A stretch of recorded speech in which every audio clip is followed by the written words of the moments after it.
Saya percaya orang-orang yang hari ini mencari uang itu karena dia tidak punya kelebihan dibandingkan yang lain. Dan semua orang yang hari ini punya kelebihan dan keunggulan dibanding yang lain dicari uang. Bedanya sedikit kok. Yang satu mencari uang, yang satu dicari uang. Supaya kita punya komitmen yang terus-menerus kepada Allah, kita harus sering melaksanakan haji. Tapi haji secara hakikat berkunjung ke Baitullah yang sejati. Kalbu kita tidak usah nunggu kuota. Gak pakai ongkos. Asal tahu caranya, tahu metodenya, kalian bisa berkunjung ke rumah Allah yang sebenarnya. Di mana itu kata Allah tadi? Langit dan bumi tidak akan cukup menampung zatku. Tapi kalbunya orang yang beriman itulah rumahku. Allah sudah menunggu sekarang di rumahnya. Tapi syaratnya satu kata Allah. Kalau kamu sedang haji, berkunjung ke rumahku, tolong jangan berburu.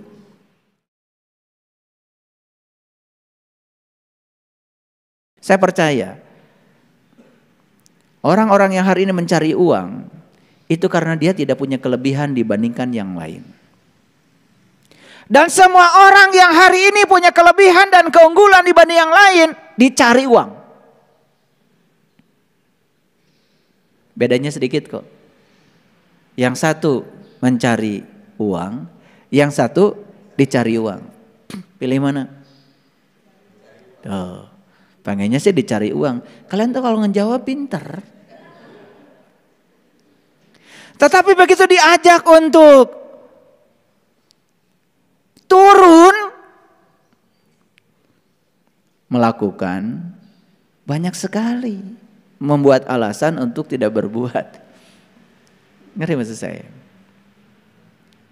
Coba, ada nggak orang dokter spesialis sibuknya luar biasa, itu pasiennya udah nunggu loh, rela antri,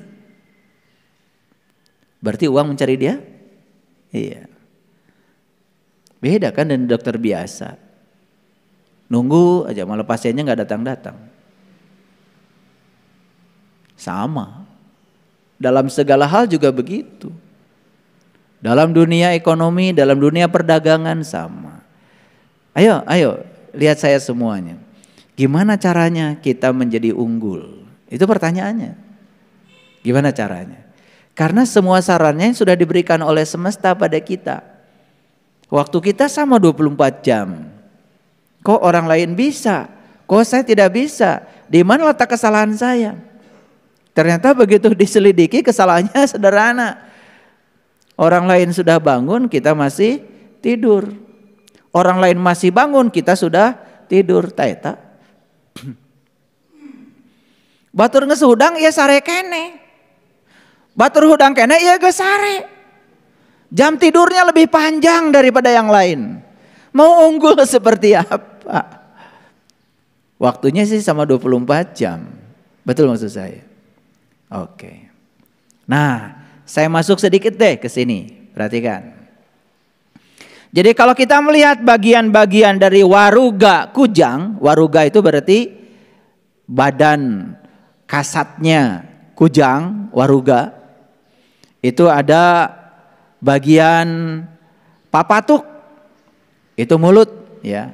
Ada bagian mata, ada bagian beteng, perut. Ada bagian tongong, tongong itu berarti punggung. Dan lain-lain. Jadi sebetulnya saya tidak akan membahas ini karena waktu ini tidak akan cukup.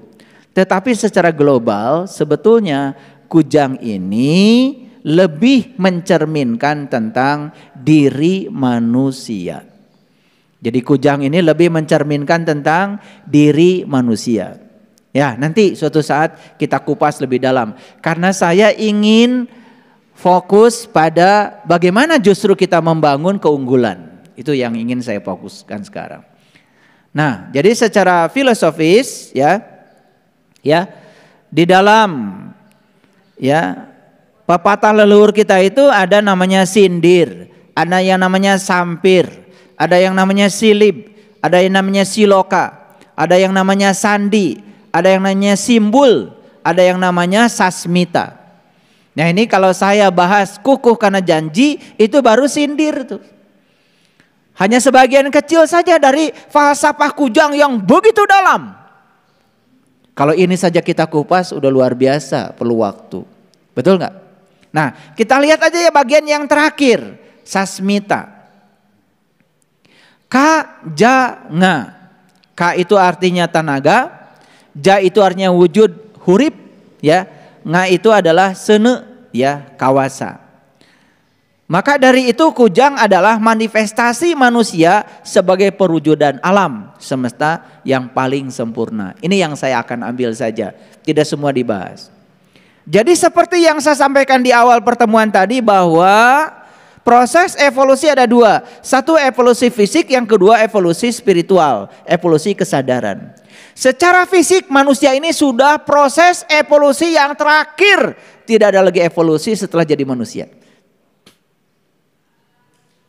Gitu. Paling lengkap segalanya dari sisi waruga.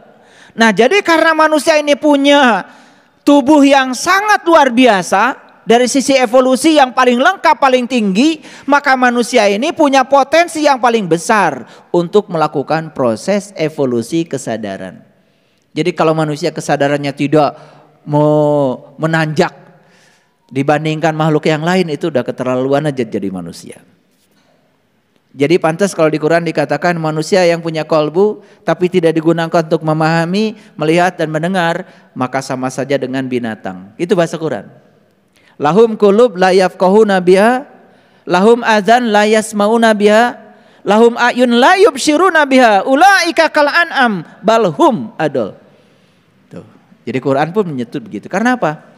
Dia lebih hina dari binatang karena apa? Sudah dikasih potensi yang luar biasa untuk melakukan proses evolusi kesadaran karena punya waraga, punya waruga, punya tubuh yang sempurna dari sisi evolusi. Kok manusia tidak bisa mencapai itu? Kan keterlaluan. Paham? Oke, mari kita masuk mulai ya. Pertama, saya akan bahas dulu ini. Saya tidak pernah bosan untuk membahas ayat ini. Mari kita lihat dulu Quran surat Al-Baqarah ayat 63 ini. Sebelumnya saya ingin mengingatkan pada kita semua bahwa kujang itu apa tadi? Kukuh karena janji. Berarti teguh pada janji. Terutama janji pada diri kita sendiri. Yang kedua, siapapun yang kukuh karena janji, teguh pada janjinya, maka insya Allah dia punya potensi untuk menjadi maung, manusia unggul. Makanya kalau sudah jadi manusia unggul, ciri manusia unggul: 1, bijaksana, 2, penuh cinta kasih, 3, pemberani. Itu cirinya, ya. Orang yang sudah bijaksana tidak pernah cemas. Orang yang penuh cinta kasih tidak pernah khawatir. Orang yang pemberani tidak pernah takut. Makanya perhatikan pesan leluhur kita dalam kujang. Kujang itu adalah pisau perkakas yang sangat tajam. Nah, tajamnya kujang bukan untuk menyakiti. Tajamnya kujang bukan untuk melukai. Tapi tajamnya kujang itu adalah simbolis bahwa manusia matahari itu cirinya adalah kritis. Tajam berpikirnya. Gitu. Makanya orang tua saya ketika saya tanya, kenapa ngasih nama saya Saiful Karim? Karena Saiful itu kan kujang. Saiful itu pedang. Dan Karim itu mulia. Bapak saya cuma bilang begini sama saya berdoa dulu ketika kamu lahir, semoga kamu nanti kalau sudah besar, sudah dewasa, kata-katamu itu, kata-kata yang keluar dari dirimu itu tajam tetapi mulia, memuliakan dirimu dan memuliakan banyak orang. Jadi jangan heran ya kalau banyak yang tersayat-sayat kalau saya bicara, karena itu doa dari bapak saya, karena nama saya Saiful. Ini ada kaitan dengan kujang nih. Makanya saya punya tanggung jawab besar dengan nama itu. Karena namanya pedang itu harus tajam. Tapi tajam bukan untuk menyakiti. Tajam untuk kritis. agar pisau analisis saya ini tajam. Pisau analisisnya tajam, kritis, cerdas. Kalau dalam bahasa filsafat, orang yang berpikir dalam dan tajam itu disebutnya radix. Radix itu akar. Kalau berpikir itu sampai ke akar-akarnya, seperti air di danau.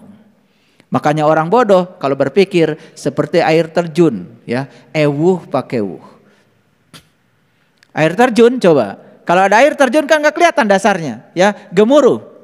Tapi kalau air di danau itu adalah jernih, dasarnya kelihatan. Nah, itu yang disebut dengan berpikir radix. Radix itu akar dari bahasa Yunani. Tapi sekarang kok jadi ada yang namanya radikalisme. Sebenarnya kurang tepat kalau radikalisme itu dikaitkan dengan orang yang melakukan tindakan kejahatan atas nama agama dan Tuhan. Kurang tepat. Sebetulnya orang-orang yang melakukan kejahatan atas nama agama dan Tuhan itu karena nggak paham agama. Bukan berpikir dalam tentang agama. Kalau berpikir dalam tentang agama, harusnya ketemu esensi agama, harusnya penuh cinta kasih. Ya ini mungkin harus diperbaiki ya bahasa itu. Karena kata radikalisme sekarang dikaitkan dengan terorisme. Padahal radik sendiri bahasa Latin loh, itu artinya akar. Berpikir sampai ke akar-akarnya, berarti berpikir sampai ke dalam-dalamnya. Orang yang ngerti esensi agama gak mungkin melakukan tindakan jahat pada orang lain atas nama agama.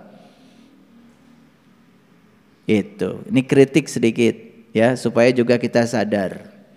Ya, baik. Lihat ayat ini. Coba baca perlahan ayat ini. Dan ingatlah ketika kami mengambil janji dari kamu, kami angkat kesadaran. Pegang teguh apa yang kami pertunjukkan kepadamu dan ingatlah selalu apa yang di dalamnya agar kamu bertakwa. Jadi ayat ini cerita apa? Cerita tentang bagaimana metode untuk menjadi orang yang bertakwa. Berarti orang bertakwa unggul nggak? Unggul. Nah ini saya cuma cari titik temunya. Ternyata di Quran untuk menjadi orang yang bertakwa syaratnya apa? Yang pertama apa? Kujang kan?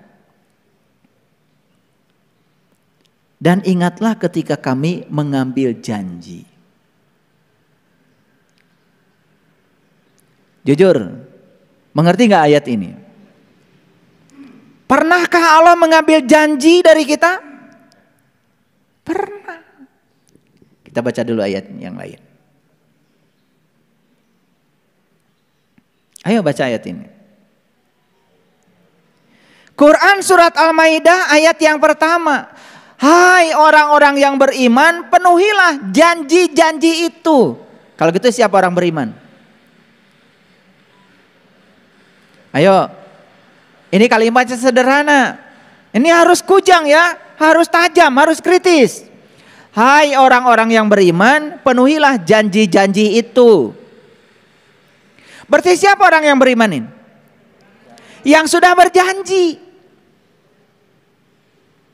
Gak mungkin Allah tiba-tiba menagih janji sama orang yang belum pernah berjanji. Makanya di Quran dikatakan, ya ayyuhallazina amanu aufu bil uqud. Hai orang-orang yang beriman, penuhilah janji-janjimu. Jadi siapa orang yang beriman? Yang sudah berjanji. Pertanyaan saya satu, kalian sudah berjanji apa belum? Kalau sudah berjanji, ya sudah masuk kategori orang beriman, dihaikan. Ini yang belum janji, tiba-tiba ngaku beriman, boleh? Ya boleh, namanya juga ngaku. Tetapi tidak dihaikan di ayat ini, karena ayat ini hanya menghaikan orang-orang yang sudah berjanji. Orang yang sudah berjanji oleh Allah dimintai komitmennya pada janjinya. Kujang bukan itu. Kujang bukan itu. Jadi kaitan kujang di sini tidak saya bahas secara detail tentang falsafahnya, tetapi saya mengambil sindirnya saja. Ini saja waktunya bisa sampai 2 jam ini.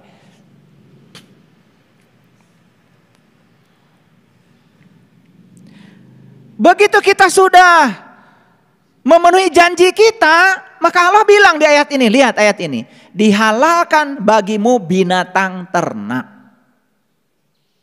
Ini bahasa Quran, bahasa simbolik, mutasyabihat. Binatang ternak berarti binatang yang diurus, binatang yang dipelihara. Menuju kemana ini? Sebetulnya menuju kepada diri. Menuju pada kujang sebagai manifestasi dari diri. Nih, makanya kujang itu kan lambang spiritual juga. Di samping itu juga lambang harkat dan martabat. Makanya leluhur kita sering ada upacara membersihkan kujang. Nah, sebetulnya itu simbolik saja. Artinya kita harus membersihkan diri. Nih kujang yang sebenarnya, ya, membersihkan diri. Jadi mana binatang ternak? Binatang ternak itu sebetulnya mengacu kepada diri. Ayo, tadi pagi diapain nih? Dimandikan. Kasih sabun. Gosok gigi. Betul? Kasih wangi-wangian. Dipulas. Kasih merah-merah. Macem-macem. Betul enggak? Kasih baju yang paling bagus. Betul? Nih binatang ternak. Nah, jadi sebetulnya binatang ternak itu waruga. Yang digunakan leluhur kita untuk mencapai tadi alam-alam yang tinggi. Itulah kendaraan yang terhebat. Itulah tubuh kita. Nih kujang nih. Makanya ya di ayat ini dikatakan dihalalkan bagimu binatang ternak kecuali yang akan dibacakan kepadamu. Apa itu? Janganlah kau menghalalkan berburu ketika kamu sedang berhaji.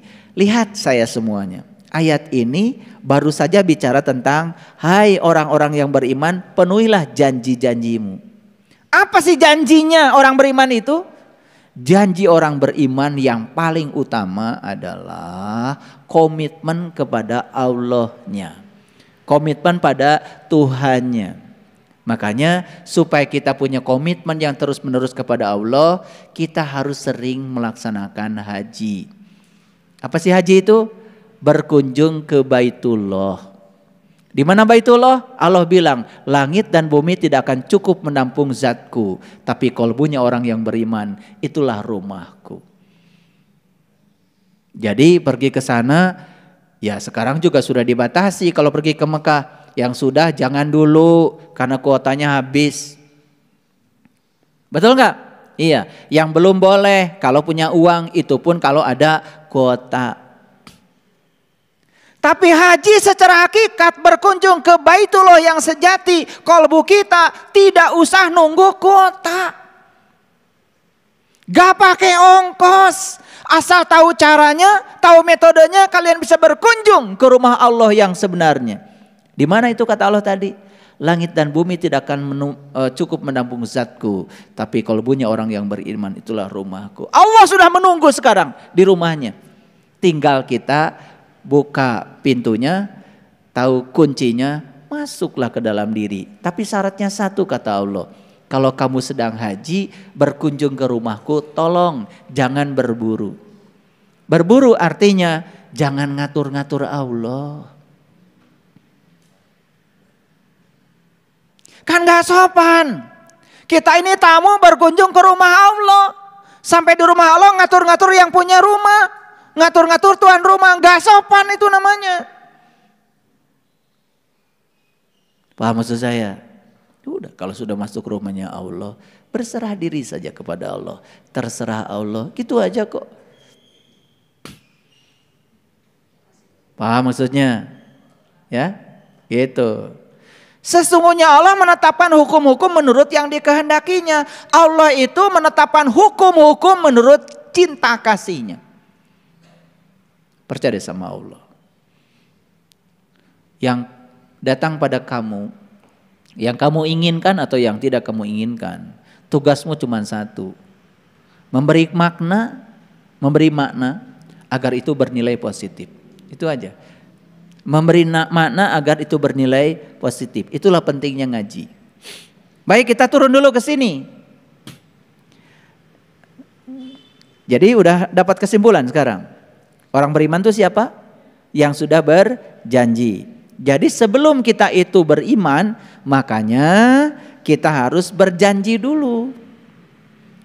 Nah, janji itu di zaman Rasulullah diucapkan di depan Rasul.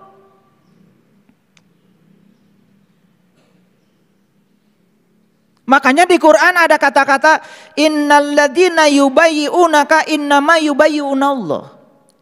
Siapa yang berjanji setia kepadamu wahai Muhammad, sesungguhnya dia berjanji setia kepada Allah. Itu yang disebut dengan transaksi. Jadi oleh karena itu mengawali iman harus diawali dengan sebuah transaksi. Penting itu diperhatikan. Makanya ada ayatnya. Hai orang-orang yang beriman, penuhilah janji-janjimu. Berarti orang beriman itu adalah orang yang sudah berjanji. Maka ditagih oleh Allah. Paham sampai di sini? Nah, kalau kita lihat Quran surat Al-Baqarah ayat 63, syarat untuk menjadi manusia unggul yang disebut dengan manusia bertakwa itu salah satu syaratnya adalah mengambil janji. Jadi harus diambil janji itu. Ayo, yang belum berjanji harus berjanji. Di zaman Rasul dilakukan di depan Rasul. Sekarang tidak ada lagi Rasul. Yang ada adalah para pewaris ilmunya Rasul. Itulah yang disebut dengan para guru. Sering disebut dengan para guru mursyid. Kan begitu. Mayyahdillahu fahuwal muhtadi wa mayudlil falan tajidalahu waliyan mursidan. Barang siapa yang dikehendaki Allah untuk mendapatkan petunjuk, pasti akan bertemu dengan seorang waliyan mursidan. Pasti itu. Lihat ayat selanjutnya. Begitu sudah mengambil janji, berarti sudah transaksi dengan Allah, maka selanjutnya kami angkat kesadaran. Diangkat kesadarannya. Begitu diangkat kesadarannya sampai pada puncaknya kesadaran, maka Allah akan mempertunjukkan sesuatu kepada kita sebagai bentuk pengalaman spiritual. Disitulah sebetulnya matahari rohani dipertunjukkan. Disitulah bubuy bulan, disitulah sangrai bentang, disitulah matahari disasate. Maka tugasmu berikutnya adalah pegang teguh apa yang Allah pertunjukkan. Bahkan tidak berhenti sampai di situ. Ingat apa yang ada di dalamnya. Ingat yang Allah pertunjukkan di kesadaranmu itu. La'allakum tattaqun. Maka kau akan jadi orang yang bertakwa. Jadi Quran surat Al-Baqarah mengisyaratkan kepada kita untuk menjadi manusia unggul. Awalilah dengan kujang. Hebat gak? Ketemu gak titik temunya? Oke.